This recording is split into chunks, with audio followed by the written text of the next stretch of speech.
Hay unos aspectos claves que deben tenerse en cuenta en la gestión de las empresas multinacionales, es decir, empresas que operan en más de un país. Por ejemplo, están las decisiones relacionadas con la localización de actividades. Cuando yo opero en varios países, pues me surge la inquietud de, bueno, ¿en cuál país debo ubicar cuáles actividades de producción, distribución, comercialización? Para ello yo tengo que tener en cuenta mi cadena de valor y ver las características que tiene cada país para ver en cuál es más eficiente tener cada una de esas actividades de una manera que logremos una sinergia entre todos esos eslabones de la cadena. También entran las decisiones relacionadas con la política de marketing internacional. Por ejemplo, si yo tengo una empresa con una estrategia más global, donde el mercado es más homogéneo, el producto es similar para todo el mundo, pues probablemente yo debo desarrollar una estrategia de marketing global, donde la comunicación de marketing es similar para todo el mundo. Pero si mi característica es que los mercados son muy heterogéneos y yo tengo que desarrollar más una estrategia multidoméstica, voy a requerir que mis estrategias de marketing se adapten de manera particular en cada uno de los países que opero, con un mensaje adaptado a su cultura, al lenguaje, a la forma que los clientes perciben el producto también. Otra política clave de las empresas multinacionales son lo que llamamos las políticas de gestión internacional del talento humano.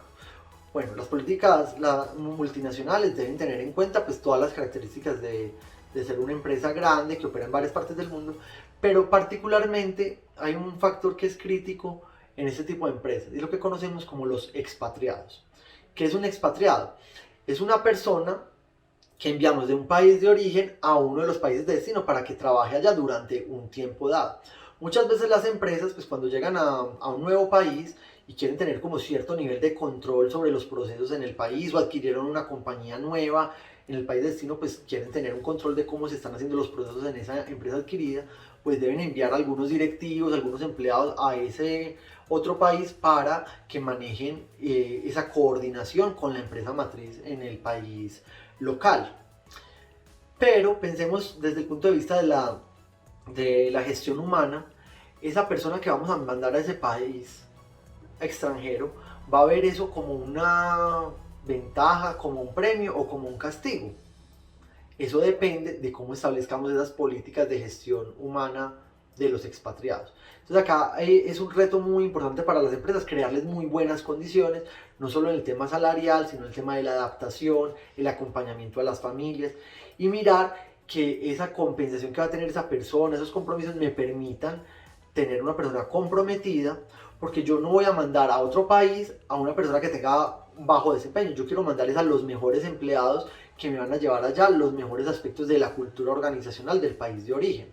Pero entonces el empleado que yo quiero mandar a ese otro país, si yo quiero que él se sienta muy motivado con esa decisión, pues tengo que generarle unas condiciones que hagan ver esa oportunidad como algo muy interesante de crecimiento empresarial, como una buena retribución, y tengo que tener entonces muy en claro esa gestión internacional del talento humano, teniendo en cuenta también la preparación para cuando ese expatriado vaya a regresar de nuevo al país de origen, tenga también la posibilidad de volverse a adaptar fácilmente a la organización. Otro de los retos que tienen las empresas multinacionales es lo que conocemos como la gestión de la distancia cultural.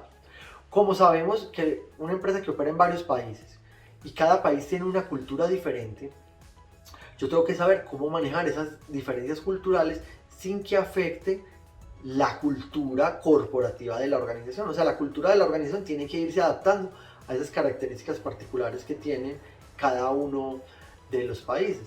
Sabemos, por ejemplo, que hay países como Colombia donde vemos rasgos culturales como una alta distancia al poder, un alto nivel de colectivismo, una orientación más al corto plazo, mayor aversión al riesgo. Pero nos vamos a enfrentar que si tenemos una unidad de negocios que opera, por ejemplo, en Estados Unidos, vamos a tener allá operando una cultura donde hay un mayor nivel de individualidad, una menor aversión al riesgo, una menor distancia al poder, y así sucesivamente. Vamos a ver que si estamos con culturas orientales en Japón, en China, la distancia va a ser todavía mayor. Entonces yo tengo que mirar cómo adapto y cómo moldeo mis prácticas de gestión humana para tener en cuenta esas diferencias culturales, y que eso antes se convierta en un factor que aumente la diversidad y enriquezca los recursos y capacidades de la organización. ¿Esto qué requiere? Desarrollar competencias de pensamiento global en los empleados.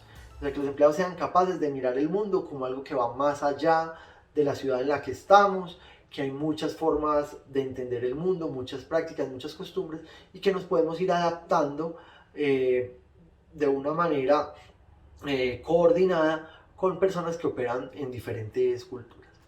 Y por último, hablamos de la estructura organizacional para las empresas multinacionales. Este es un factor muy complejo porque yo tengo que tener en cuenta muchos, cuando yo voy a agrupar las actividades que hace una organización, pues yo puedo utilizar muchos criterios. Yo puedo agrupar las actividades de manera funcional, por procesos, por productos, por áreas geográficas. Bueno, ¿cuál va a ser el mejor mecanismo para organizar la estructura de mi organización? ¿Sí? ¿Cuál va a ser el mejor criterio de agrupación de los procesos? Entonces, esto puede depender de varias condiciones. Dos criterios que podemos tener en cuenta son la diversidad de los productos que tenemos en nuestra cartera de negocios, pero también la intensidad de nuestras ventas internacionales. Cuando yo soy una empresa que opera con un producto muy homogéneo, un solo tipo de producto, y opero con pocos mercados internacionales, o sea, mis ventas internacionales son muy pocas en comparación con las ventas domésticas, probablemente yo no necesito una estructura muy compleja, sino que dentro de mi propia estructura funcional tengo un área, lo que llamamos una división internacional única, es decir, tenemos un área organizacional dedicada a los negocios internacionales o al comercio exterior. Y esa área se va a encargar de esas ventas internacionales que no representan un porcentaje pues, muy alto para la empresa. Pero ¿qué pasa cuando yo tengo una alta diversidad de productos? O sea, soy una empresa muy diversificada, entonces ahí la estructura funcional no me funciona tan bien. Entonces yo voy a tener más bien, es una estructura de modelo multidivisional por productos, donde tengo unidades de negocio, cada unidad de negocio se encarga de un tipo de producto y dentro de cada unidad de negocios pues voy a tener que tener algunas actividades relacionadas con el comercio exterior, de esas pocas ventas internacionales que tenga cada producto. Pero también puede suceder que yo tenga un solo tipo de producto muy homogéneo, pero en muchos mercados internacionales y mis ventas internacionales son muy diversas, opero en muchos países con muchas características, pero vendiendo un mismo tipo de producto. En esas condiciones va a ser preferible tener lo que conocemos como un modelo multidivisional por áreas geográficas. Es decir, yo tengo la alta gerencia y debajo tengo divisiones, por ejemplo, la división Latinoamérica, Norteamérica, Europa, Asia, donde cada división va a manejar el producto de acuerdo a las ventas del país. ¿Sí? O bueno, o si estoy solamente en Sudamérica, entonces tengo mi división Colombia, Chile, Ecuador, Perú. O sea, organizo por áreas geográficas dependiendo de cómo está la distribución de mis ventas en esos países. ¿Cuál es la situación más compleja? Cuando tengo una alta diversidad de productos, pero también una alta diversidad de mercados geográficos que atiendo y mis ventas internacionales están muy distribuidas por el mundo. En estos casos, que es el caso de muchas empresas multinacionales, toca desarrollar un tipo de estructura que conocemos como una estructura matricial, donde se tengan al mismo tiempo criterios de división por productos y división por áreas geográficas.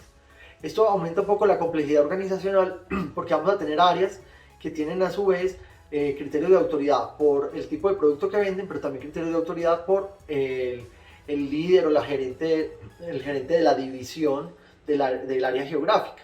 Y eso me puede generar ciertos conflictos y ciertas complejidades en la coordinación de las actividades. Pero es un mecanismo que permite, de cierta manera, armonizar esta multiplicidad de productos y de áreas en los que operan las organizaciones. Esto es lo que hace que muchas veces este tipo de organizaciones tengan estructuras más complejas y eso es una decisión clave que tienen que tener en cuenta las organizaciones cuando organizan sus operaciones internacionales.